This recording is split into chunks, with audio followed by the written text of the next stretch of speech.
কৃষ্ণ ভক্ত অর্জুনকে ভগবান এখানে কি বলছেন, যে তোমাকে ফোকাস একদিকে রাখতে হবে। অর্জুন ক্ষত্রিয়, তার কাজ হচ্ছে যুদ্ধ করা, প্রজা সাধারণকে রক্ষা করার জন্য, দেশকে রক্ষা করার জন্য। তো যুদ্ধের মধ্যে ফোকাস না নিয়ে অন্য দিকে ফোকাস চলে যাচ্ছে। তখনই ভগবান এই শ্লোকটা বলছিলেন। তো আমরা যারা কৃষ্ণ ভক্ত, তো আমাদেরকে একটা ফোকাস রাখতে হবে, কি করে কৃষ্ণ প্রসন্ন হবে, কৃষ্ণ কি করে খুশি হবে। কেন কৃষ্ণের প্রসন্নতাই হচ্ছে এই জড়জগতের বন্ধন থেকে মুক্তির একমাত্র রাস্তা।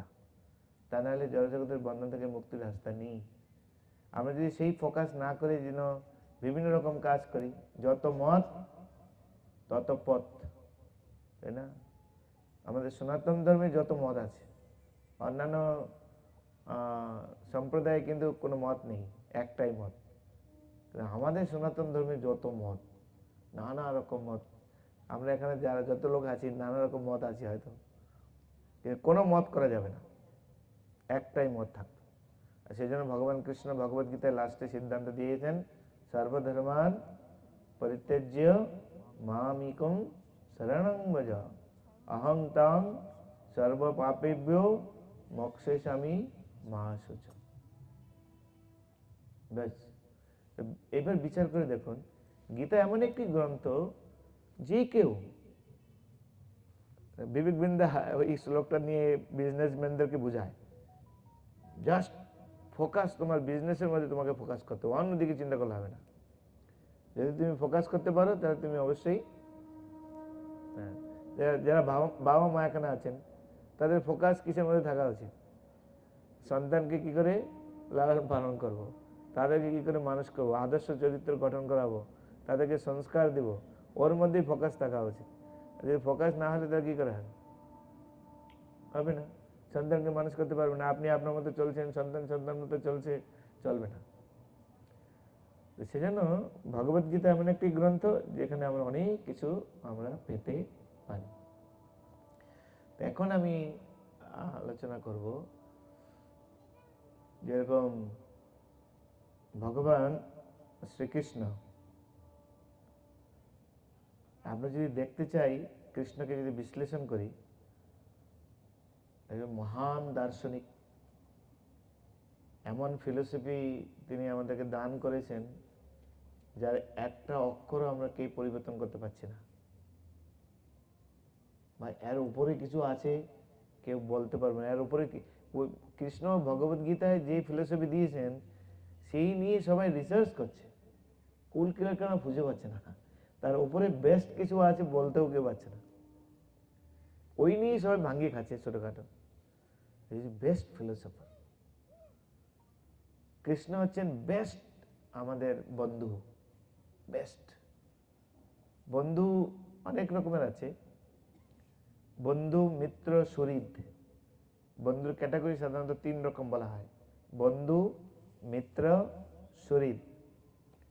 বন্ধু হচ্ছে এই ট্রেনে বাসে দেখা, স্কুলে দেখা, কলেজে দেখা, হাই হই হেই হুই, ব্যাস ওইটুকু।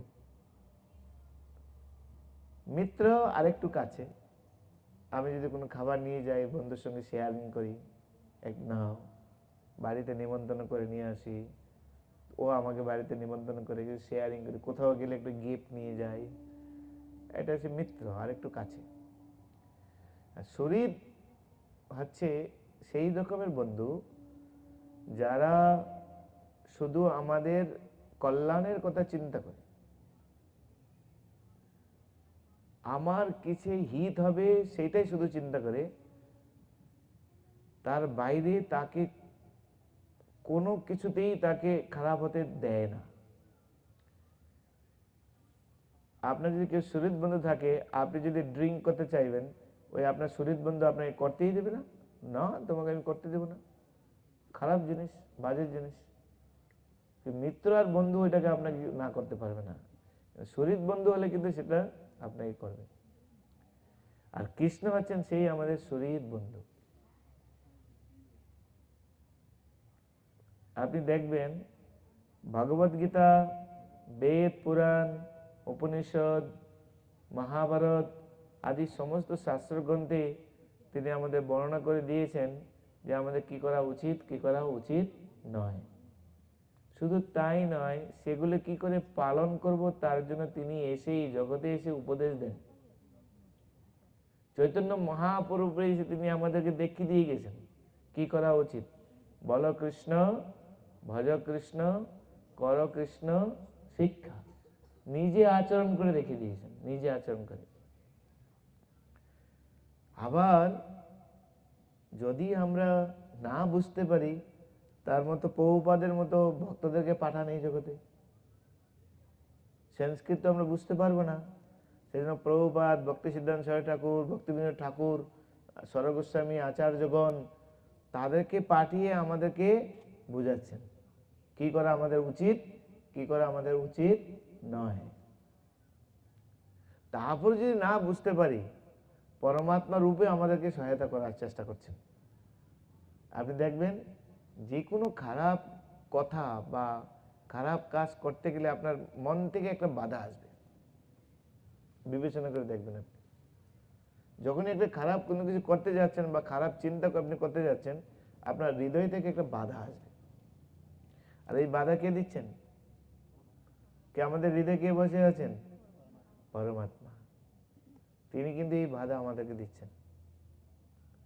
তা কৃষ্ণের মধ্যে ভালো বন্ধু এই জগতে কেউ নেই। সবচেয়ে বেস্ট মেন্টর, মেন্টর মানে গাইডার, আমাদের পরিচালক। অর্জুন কোমাতে চলে গিয়েছিলেন না, হ্যাঁ কি না? অর্জুন গিয়েছে যুদ্ধ করতে, কিন্তু অর্জুনের হাত কাঁপছে। ধরুন আপনি কোন ডাক্তারের কাছে গিয়েছেন একটা ফোড়া নিয়ে, ফোড়া দেখে ডাক্তার হাত কাঁপছে, অপারেশন করবেন আপনি? হ্যাঁ বলেন, অপারেশন করবেন? সার্জনের কাছে গিয়েছেন, ও আপনার ফোড়া দেখে কাঁচিটা নিয়ে যাওয়ার, কাঁচি হাত কাঁপছে এরকম, আপনি অপারেশন করবেন কি? কখনো আমরা অপারেশন না। অর্জুনের সেই পরিস্থিতি হয়ে গেছে। যুদ্ধ করতে গিয়েছেন, সেখানে গিয়ে এই যুদ্ধের পরিস্থিতি দেখে আমি আর যুদ্ধই করব না, ওই এরকম মনোভাব নিয়ে তিনি ধনুর্বাণ ত্যাগ করে দিলেন। সেখান থেকে তাকে কিভাবে উঠিয়ে নিয়ে আসলেন কৃষ্ণ। লাস্টে অর্জুন বললেন যে করিষ্যে বচনম তহ নষ্ট মোহ স্মৃতি লব্ধা। তোমার কৃপায় এখন আমার সমস্ত মোহ দূর হয়ে গেছে, আমি এখন বুঝতে পারছি আমার কি করা উচিত, তাই তুমি বলো আমাকে কি করতে হবে। তাহলে এতে বুঝে পাওয়া যায় আমরা কৃষ্ণ হচ্ছেন রিয়েল বেস্ট মানে মোটিভেশনাল লেকচারার। এখন মানুষ হতাশাগ্রস্ত থেকে বাঁচার জন্য মোটিভেশনাল লেকচার শোনে, হাস্য রসক করতে দিয়ে, কিন্তু কৃষ্ণ এমন মোটিভেশনাল লেকচারার, অর্জুনের একদম কোমা অবস্থা থেকে তাকে আবার চাঙ্গা করে দিয়েছে। তা এরকম ভগবান শ্রীকৃষ্ণ যে ভগবত গীতা দান করেছেন, তার মধ্যে কি থাকবে এবার শুধু বিবেচনা করুন আপনি। সেই জন্য ভগবত গীতা যখন আমরা পড়ি, তখন এইসব কিছু আমাদের বিবেচনা করতে হবে, এর ভিতরে কি লুকিয়ে আছে। যেরকম অর্জুন কৃষ্ণকে আদেশ দিয়েছেন, সেনয়ুর উভয়ের মধ্যে স্থাপিত রথোত্তমম যাবার এতৎ নিরীক্ষ্যয়ম যুদ্ধ কামানুবস্থিতম কর্মীয় সহ যুদ্ধিবম অস্মিন রণ সমুদ্রমে। কৃষ্ণ একটু দাঁড়া, একটু দাঁড়া, সামনে কে আছে একটু দেখে নি। তাই আমার রথটি উভয় সৈন্যের মাঝখানে গিয়ে তুমি স্থাপন করো। আর ভগবান কি করলেন? সেই রথটি নিয়ে উভয় পক্ষের মাঝখানে স্থাপন করলেন। এই যে দৃশ্য, এই দৃশ্য থেকে আমরা অনেক কিছু বুঝতে পারি, অনেক কিছু আমরা উপলব্ধি করতে পারি। প্রথম তো এরকম যে ভক্ত আর ভগবান, ভগবান ভক্তের কাছে সবচেয়ে মূল্যবান বিষয়, আর ভগবানের কাছে ভক্ত হচ্ছে সবচেয়ে মূল্যবান বিষয়। ভক্ত যেরকম ভগবানের জন্য যে কোনো কিছু করতে পারেন, আর ভগবানও তার ভক্তের জন্য যে কোনো কিছু করতে পারেন। এখানে কি করছেন ভগবান? এখানে ভগবান তিনি অর্জুন তার ভক্ত, আর ভগবান আছেন পরমেশ্বর ভগবান লক্ষ্মীপতি, তিনি অর্জুনের রথের ড্রাইভিং করছেন। ভক্ত আদেশ দিচ্ছেন আর ভগবান সে আদেশ পালন করছেন, নাকি না? এখান থেকে আমরা আরো আরো অনেক কিছু নিতে পারি। যেরকম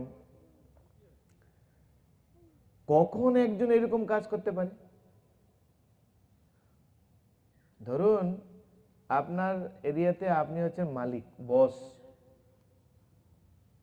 আর আপনার অধীনস্থ যারা রয়েছে তারা যদি আপনাকে এরকম আদেশ দেয়, আপনি পালন করতে পারবেন?